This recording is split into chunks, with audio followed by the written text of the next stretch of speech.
하나님은 우리에게 사명을 주셨습니다. 그럼 그 사명이 무엇인가요? 네, 그 사명은 전도입니다. 그럼 사명의 길, 전도의 길을 가는 것은 어떤 길인가요? 네, 고난의 길입니다. 네, 모든 성도님들이 다 알고 있는 쉬운 문제라고 생각이 듭니다. 하나님의 사명을 감당하는 것은 십자가의 고난에 동참하는 영광되고 복된 일입니다. 이 자리에 모인 모든 성도님들도 하나님의 사명에 동참하여 고난 속에서 축복을 받는 모든 성도님들이 되었으면 합니다. 네, 그러면 고난에 대해서 한 가지 일화를 같이 나눠보겠습니다.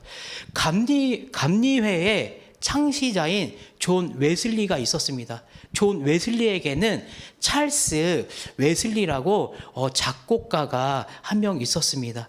이 찰스 웨슬리는 찬송가 388장 비바람이 칠 때와 물결이 높이 일 때라는 이 찬송을 지은 작곡가입니다.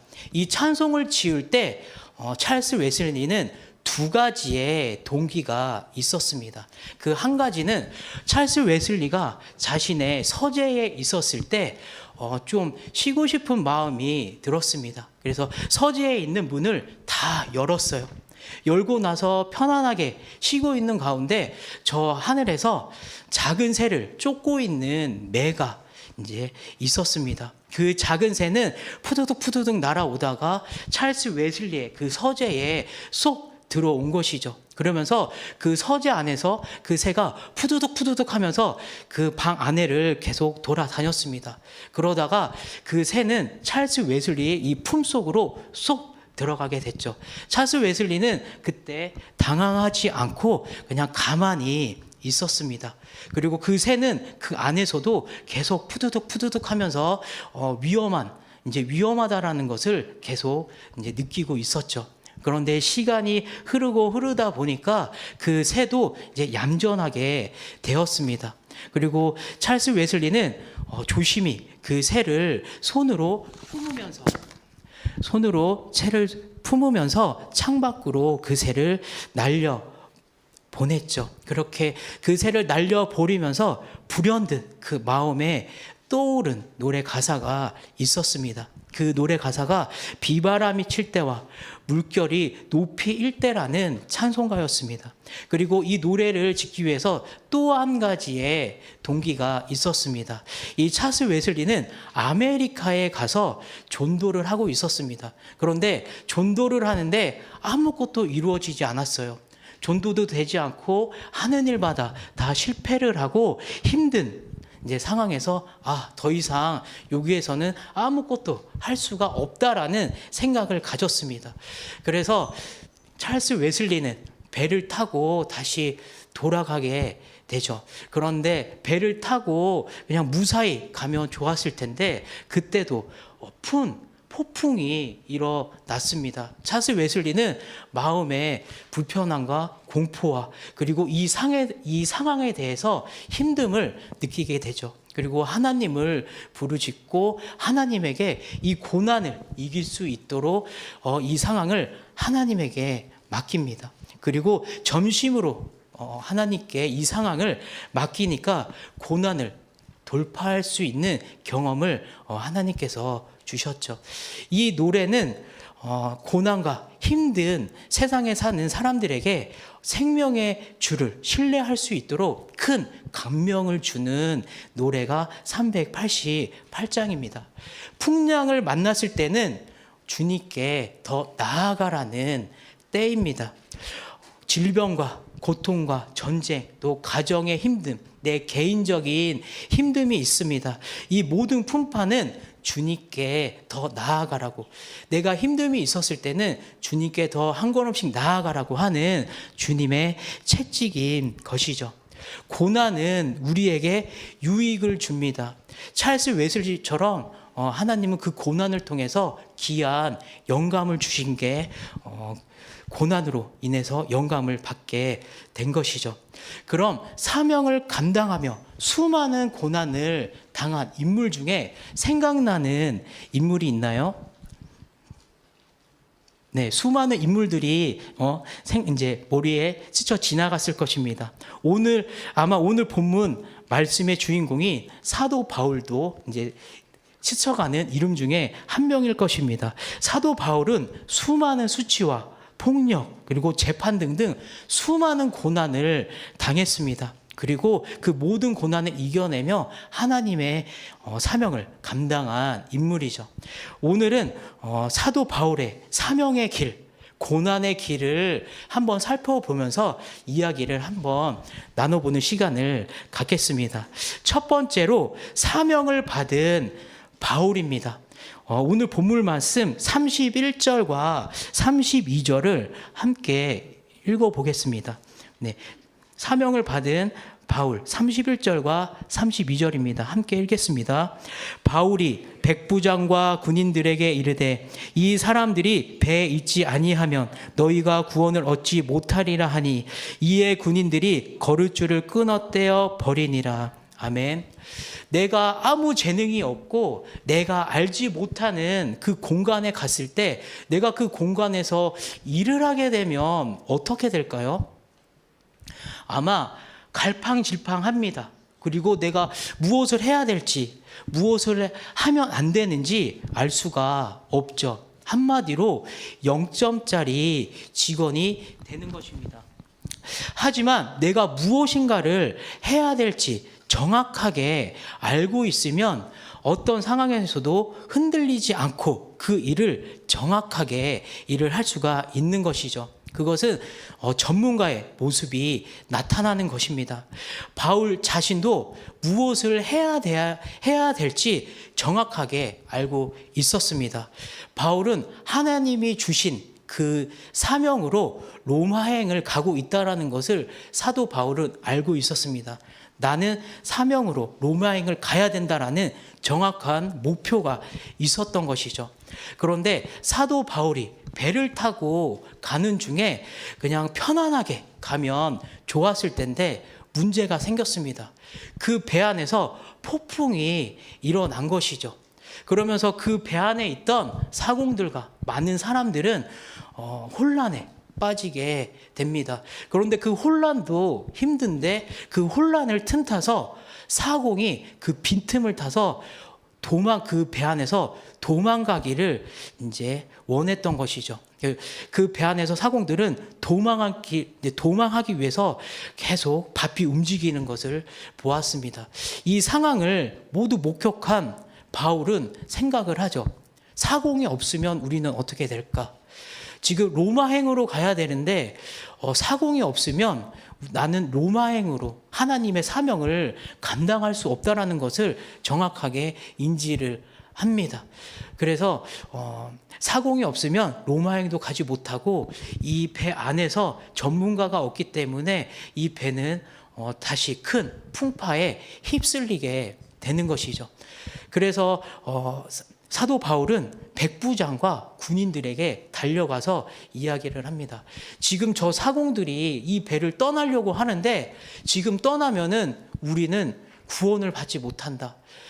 저 사공들이 꼭 있어야 우리가 안전하게 갈 수가 있다라고 백부장과 군인들에게 얘기해요. 그리고 백부장과 군인들은 그것을 인지하고 나서 그 사공들이 도망하지 못하도록 다 모든 길을 차단하고 그 사공들이 다시 자기 자리를 잡아 그 배가 잘 운영될 수 있도록 안전하게 그 상황을 대처할 수 있도록 상황을 만드는 사도 바울을 볼 수가 있습니다. 사람에게 사명과 목표는 중요합니다. 그것은 정확히 나의 길을 걸어갈 수 있는 그런 길이 될 수가 있는 것이죠. 바울에게도 하나님이 주신 사명이 있었기 때문에 정확하게 그 길을 갈 수가 있었습니다. 그럼 바울이 받은 사명이 무엇인지 한번 살펴보겠습니다. 사도행전 9장 15절과 16절의 말씀을 함께 읽겠습니다. 네, 사도행전 19장 15절과 16절 함께 읽어보겠습니다. 함께 읽겠습니다.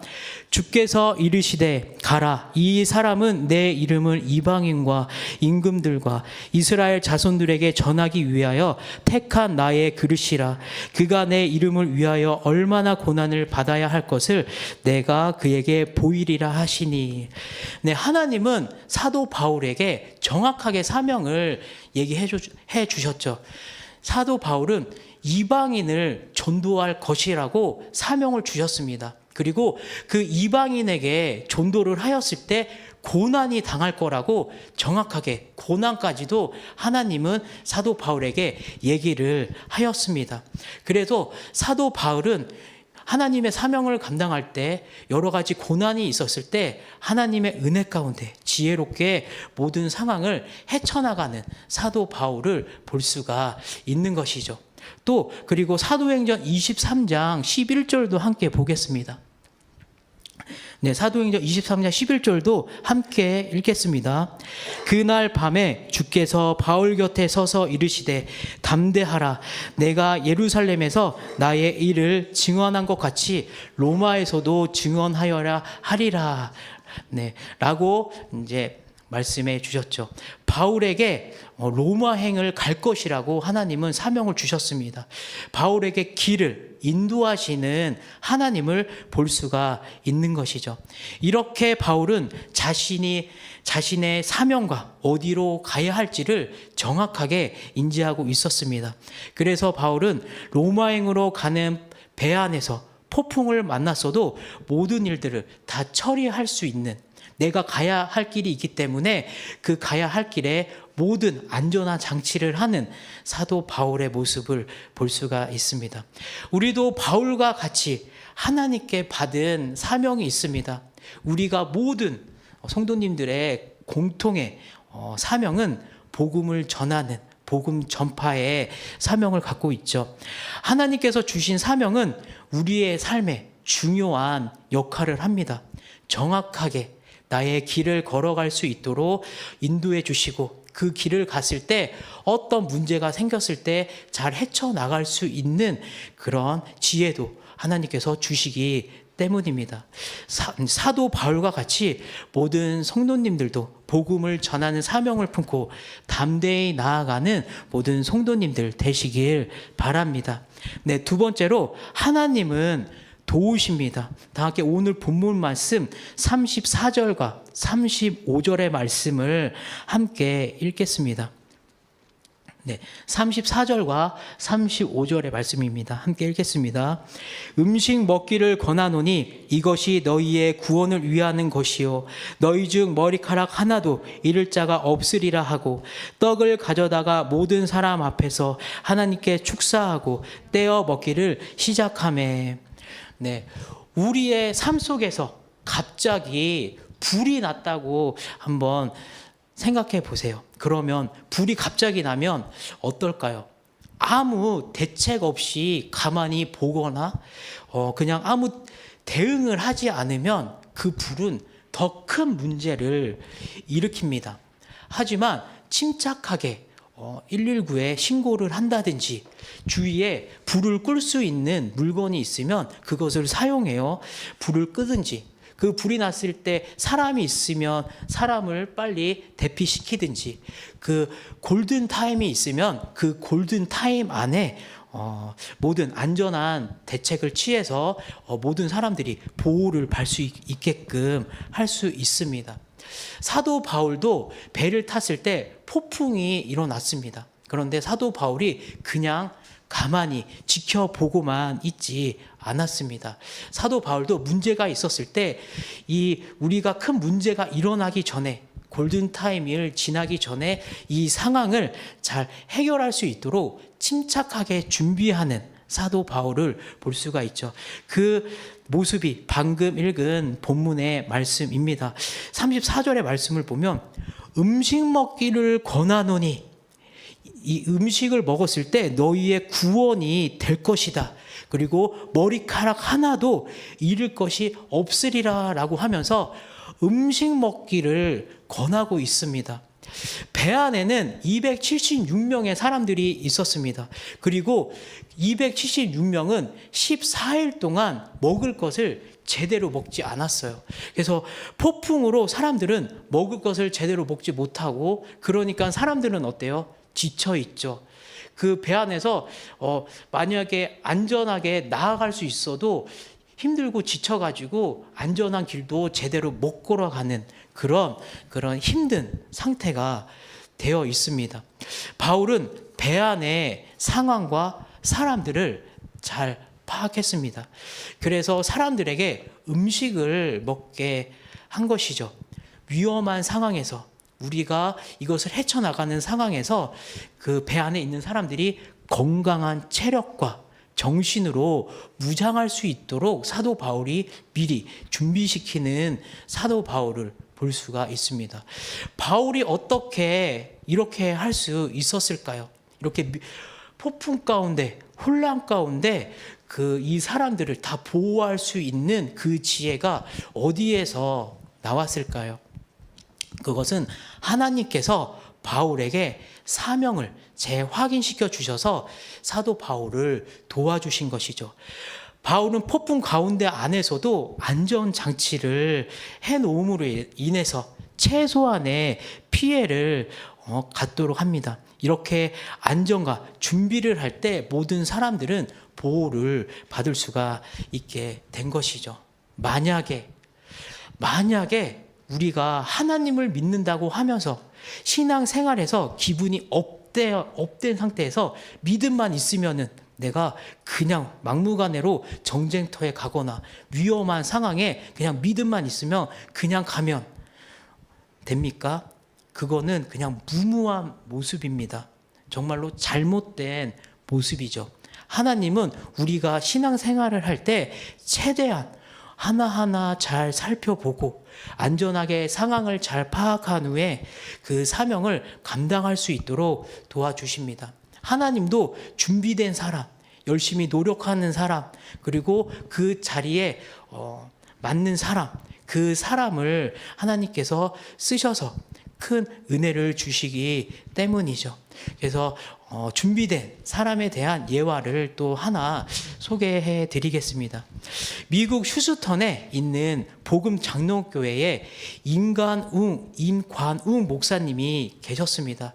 이 목사님은 이제 개척을 하기 위해서 한 교회가 비어 있어서 그 미국 교회 목사님에게 제가 개척을 했습니다. 당분간 이 교회에 제가 임대를 해서 이 교회에서 개척을 하면서 사역을 할 수 있도록 좀 빌려주십시오. 이렇게 하니까 미국 교회 목사도 그러면 당분간 이 교회에서 개척해서 한번 사역을 하라고 미국 교회 목사님도 렌트를 해 주셨습니다. 그런데 미국 목사님이 이 사역자를 보니까 너무 마음에 감동을 받은 거예요. 개척을 하면은 여러 가지로 힘듭니다. 그냥 주위에 도와주는 사람들도 많이 없고 경제적으로도 없고, 그리고 개척했을 때 사람들도 많이 없기 때문에 정말로 힘들고 어렵고 이 사역을 감당하는 모습만 보더라도 마음이 웅클하였습니다. 미국의 교회 목사는 그 개척한 목사님의 모습을 봤을 때 항상 밝은 표정으로 찬송하며 예배당을 청소하고 뜰의 잔디를 깎으면서 저 살아가는 그 개척 목사님을 보면서 마음에 존경심이 생겼어요. 그래서 아침마다 무릎 꿇고 기도하는 그 개척교회 목사님, 또 성경을 연구하고 설교를 준비하는 저 목사님, 그 개척하는 항상 최선을 다하는 목사님의 모습을 보고 마음에 감동을 받으면서 이 교회를 그냥 임대해 주면서 그냥 개척 목사님이 그냥 쓰시는 게 아니라 이 교회를 저 목사님에게 그냥 드려야 되겠다라는 마음이 들었습니다. 그래서 이 미국 교회 목사님은 임관웅 목사님에게 처음에는 교회를 렌탈해 주셨지만 시간이 흐른 다음에 이 교회를 목사님에게 다 이전을 해주셨어. 미국인 목사님은 이렇게 얘기를 했습니다. 영적으로 항상 은혜로운 말씀을 먹이는 임 목사님에 비해 나는 늘 식은 음식을 데워서 먹이는 종에 불과했습니다. 이제는 나는 집사님으로 봉사하겠습니다. 그리고 이 예배당을 저 열심히 하고 최선을 다하는 저 목사님에게 등기 이전을 하겠습니다. 라고 이렇게 얘기를 합니다. 임 목사님도 훌륭합니다. 정말 힘들고 어렵게 개척을 하면서 꿋꿋이 하나님의 말씀을 의지하면서 나아가는 그 모습만 보더라도 마음에 감동이 오죠. 하지만 더 훌륭한 모습을 보인 것은 더 미국인 목사님입니다. 그 미국인 목사님도 그 자신의 자리를 비우면서 그 건물을 임 목사님에게 드리는 용기와 그 신앙도 아름다운 모습으로 볼 수가 있는 것이죠. 하나님은 준비된 사람에게, 자신의 목표와 계획이 확실한 사람에게 반드시 기회를 주시는 하나님을 볼 수 있습니다. 하나님의 사명을 위해 하나님이 주신 꿈을 위해 준비하고 노력하는 것은 아름다운 모습입니다. 하나님은 이런 준비된 사람에게 더 많은 기회를 주시죠. 임관은 목사님과 같이, 사도 바울과 같이 내 일을 최선을 다하여 하나님이 주시는 기회를 항상 얻는 우리 모든 성도님들이 되었으면 합니다. 저와 여러분들도 사명의 길을 가면서 잠시의 고난이 올 수가 있습니다. 그래도 사명을 포기하지 말고 고난의 길에서 견디면 하나님이 도와주십니다. 하나님께서 도와주심으로 사명의 길을 걸어가기를 원합니다. 네, 세 번째로 고난은 지나갑니다. 본문의 말씀 43절과 44절의 말씀을 함께 읽어보겠습니다. 네, 43절과 44절입니다. 함께 읽겠습니다. 백부장이 바울을 구원하려 하여 그들의 뜻을 막고 헤엄칠 줄 아는 사람들을 명하여 무에 뛰어내려 먼저 육지에 나가게 하고 그 남은 사람들은 널 조각 혹은 배 물건에 의지하여 나가게 하니 마침내 사람들이 다 상륙하여 구조되니라. 아멘. 하나님이 주신 사명을 감당하면서 고난을 많이 당한 인물 중에 한 명이 사도 바울입니다. 바울은 복음을 전파하면서 수많은 고난을 당하였습니다.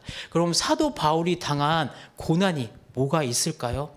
사도 바울은 말씀을 전파하면서 많은 사람들에게 쫓기면서 괴롭힘을 당했습니다. 그리고 돌에 맞아서 쓰러지기도 하죠.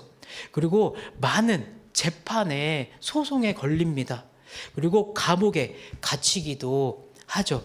이렇게 바울은 복음을 전파하면서 수많은 위험과 고난을 겪게 됩니다. 하지만 바울은 수많은 고난을 당하면서도 흔들리지 않고 모든 고난을 이겨내는 사도 바울을 볼 수가 있는 것이죠. 사도 바울이 배를 타고 로마행으로 이제 가고 있는 가운데 폭풍으로 인해 고난을 당하지만 하나님의 은혜로 사도 바울 이제 이 모든 것을 잘 헤쳐나가는 사도 바울을 볼 수가 있습니다. 사도 바울이 탄 배는 큰 폭풍으로 이제 큰 배가 파손이 되었습니다. 그런데 저 멀리에 육지가 보였어요. 그 육지가 보이는 가운데 하도 배가 폭풍을 만나서 많이 파손이 돼서 어느 곳에 그 육지에 착륙하기 전에 배가 다른 곳에 부딪히고 맙니다. 그리고 부딪힘으로 인해서 배는 멈춰섰고 배는 파손이 돼요. 근데 그 배가 계속 가만히 있으면은 계속적으로 배가 파손이 돼서 그 안에 있는 사람들은 더욱더 위험에 노출이 됩니다. 그 안에 있는 사람들은 지금 여기에서 우리가 빠져나가야 우리가 다 살 수 있다라고 얘기를 하면서 사람들에게 헤엄을 칠 수 있는 사람과 헤엄을 칠 수 없는 사람을 나눠요. 근데 여기에서 아까 전에 음식을 먹지 않았다면 여기 있는 사람들은 살 수 있는 기회가 있을지라도 그것을 해결하지 못했을 겁니다. 하지만 배부르게 먹고 건강한 체력과 건강한 정신을 얻은 이 배에 있는 사람들은, 헤엄칠 수 있는 사람은 바로 바다에 뛰어내려서 헤엄을 쳐서 육지에 도달을 했고, 또 헤엄을 칠 수 없는 사람은 널빤지를 가져서 그 널빤지로 그 육지를 육지로 탈출할 수가 있었습니다. 이렇게 바울은 폭풍의 위험을 벗어나 하나님의 명령인 이제 로마 행에 더욱더 가까워지는 것을 볼 수가 있는 것이죠. 바울은 어둠 속에서 빛으로 나올 수가 있습니다. 고난은 우리가 신앙생활을 하거나 신앙생활 속에서 사명의 길을 갈 때 가장 많이 사용하는 단어입니다. 그럼 정말로 하나님을 믿으며 고난을 당할 준비가 우리는 되어 있나요? 어쩌면 우리는 고난을 알지만 고난을 쉽게 선택하기는 어려울 것입니다. 왜냐하면 누구나 행복하고 좋은 일만 가득하기를 원하지 힘든 일이 일어나길 싫어하기 때문입니다. 그러면 마지막으로 예와 하나를 이제 보고 오늘의 말씀을 마치겠습니다. 어느 시골 마을에 힘들게 사는 한 자매가 있었습니다. 이 힘들게 사는 이 자매는 신앙생활을 하면서 믿음으로 이 힘듦을 이겨내고 있었죠. 그리고 하나님께 기도하면서 이 자매는 이렇게 얘기합니다. 주님, 너무 힘듭니다. 주님, 너무 힘듭니다. 이렇게 자매는 신앙생활을 하면서 자신의 삶의 힘듦을 하나님에게 얘기를 해요. 그러면서 어느 날 잠을 자서 꿈을 꾸게 됩니다. 꿈에 이 자매는 십자가를 자기가 탁 짊어지고 길을 걸어가고 있었어요. 그런데 내 앞에 예수님이 있으십니다. 예수님을 만났어요. 그래서 탁 이 자매는 예수님을 보자마자 이렇게 얘기합니다. 주님, 저 너무 힘듭니다. 주님은 목수시잖아요. 이 십자가를 좀 잘라주세요. 라고 이 자매는 예수님께 얘기를 합니다. 예수님은 이제 딱 반갑게 웃으면서 이 자매에게 십자가를 잘라줍니다. 그리고 이 꿈속에서 이 자매는 3번의 십자가를 예수님으로 인해서 이제 잘라지게 되었죠. 그런데 그 3번의 십자가가 잘라지고 나서 조금 걸어가니까 눈앞에 요단강이 싹 나타납니다. 요단강이 싹 나타나서 이 자매의 뒤에 따라오던 사람들이 자신의 십자가를 지고 이 자매를 이제 역전을 해서 그 요단강에 도착한 다음에 자신의 십자가를 요단강 앞에 딱 올려놓습니다. 그리고 이 요단강의 길에 십자가가 길의 역할을 하면서 그 뒤에 따라오던 사람들이 십자가를 탁탁탁 요단강을 밟아 올라가면서 하늘나라로 천국으로 올라가는 모습을 딱 이 자매가 본 거예요. 그래서 이 자매가 자신도 요단강 앞에 서서 자신의 십자가를 보니까 십자가가 내 손만한 크기인 거예요. 다 잘리고 나서 이제 손만한 십자가만 있는 것입니다. 이 십자가로 이 요단강을 건널 수가 없는 거예요. 그 자리에서 이 자매는 절망하게 됩니다. 그 자리에서 풀썩 주저앉고 이제 눈물을 흘리면서 하나님을 찾습니다. 하나님 도와주세요. 하나님 도와주세요. 제가 지금 천국에 못 들어갑니다. 하나님 도와주세요. 이렇게 이 자매가 하나님을 찾았을 때는 이미 예수님은 이 자매에게 다시 찾아오지 않았습니다. 그리고 이 자매가 탁 눈을 뜨고 꿈에서 탁 깨어나죠. 그런데 깨어나자마자 하나님의 음성이 싹 들립니다. 누구든지 나를 쫓아오려거든 자기를 부인하고 자기 십자가를 지고 나를 따르라 라는 음성이 그 자매의 그 음성에 탁 들립니다. 그리고 그 자매는 생각할 틈도 없이 바로 얘기하죠. 아멘. 큰 소리로 얘기합니다. 아멘. 아멘 하면서 하나님을 다시 붙잡는 이 자매의 모습을 볼 수가 있습니다. 그리스도인의 삶 속에 고난은 필수적일까요? 불행히도 그것은 예입니다. 예수님이 그 고난을 몸소 우리에게 본을 보여주셨기 때문입니다. 고난은 축복의 기회라고도 얘기를 합니다. 고난이 힘들어 십자가를 잘라달라고 했던 자매의 모습. 하지만 이 역시 우리에게는 남의 일이 아님을 보게 됩니다. 우리는 신앙생활을 하면서 사명, 고난의 단어를 많이 들었습니다. 하지만 사명의 길을 걸어가는 우리가 고난의 길을 같이 걷고 있는지 다시 한번 내 자신에게 물어봐야 할 것입니다. 우리는 바울과 같이 사명의 길을 걷되 고난까지도 통과하며 사명을 감당하는 모든 성도님들이 되시기를 바랍니다. 마지막으로 말씀을 정리하겠습니다. 오늘 본문에서 사도 바울은 하나님께 주신 사명을 따라 로마로 가고자 했습니다. 그런데 강풍이라는 고난을 만났습니다. 하나님의 사람인 우리도 사명의 길을 걷다 보면 예상치 못한 풍랑, 고난을 만나게 되는 것이죠. 이때 우리는 어떻게 해야 될까요? 우리는 하나님의 도움을 받아야 합니다. 바울은 하나님의 도움으로 다른 사람들에게도 도움을 주었죠. 먹지 못하고 지쳐있던 사람들을 다독이고 건강한 체력과 정신을 준비시켜 고난을 이겨내게 하였습니다. 내가 할 수 있는 최선을 다하며 준비할 때 하나님께서는 계속 사명의 길을 걷게 하시는 하나님을 볼 수가 있습니다. 성경은 고난 당하는 것이 유익이라고 합니다. 고난을 사서 할 필요는 없습니다. 하지만 고난을 통해 우리는 예수님의 십자가의 고난을 깨달을 수 있고 고난으로 인해서 우리는 영적으로 더 성숙해질 수가 있습니다. 고난의 목적이 끝나면 또 그 고난도 지나가게 될 것입니다. 그래서 저와 여러분이 바울과 같이 복음을 전하는 사명의 길을 가되 끝까지 갈 수 있는 주님의 이름으로 축복합니다.